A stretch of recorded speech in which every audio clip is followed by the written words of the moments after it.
আপনার মাকে এই তিনটি কথা কখনো বলবেন না, নয়তো আপনাকে সারা জীবন কাঁদতে হবে। যদি আপনার মা আজও বেঁচে থাকেন তবে এই ভিডিওটি শেষ পর্যন্ত অবশ্যই দেখুন এবং কমেন্টে লিখুন আলহামদুলিল্লাহ। প্রথমত, মাকে বলা আপনি কিছু জানেন না। যখন মা কোনো পরামর্শ দেন তখন তাকে এটা বলবেন না যে আপনি কিছু জানেন না। মনে রাখবেন, যখন আপনি কথা বলতেও জানতেন না তখন তিনিই আপনাকে কথা বলা শিখিয়েছেন।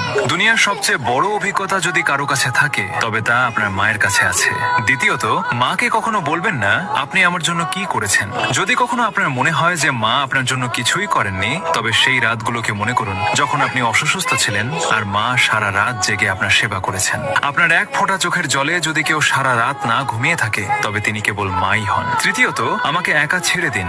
রাগের মাথায় মাকে কখনো বলবেন না আমাকে একা ছেড়ে দিন, কারণ একদিন তিনি সত্যিই আপনাকে চিরদিনের জন্য একা ছেড়ে চলে যাবেন। তখন আপনি চাইবেন কেবল একবার তার সাথে কথা বলতে, কিন্তু তখন অনেক দেরি হয়ে যাবে। যদি আপনার মা বেঁচে থাকেন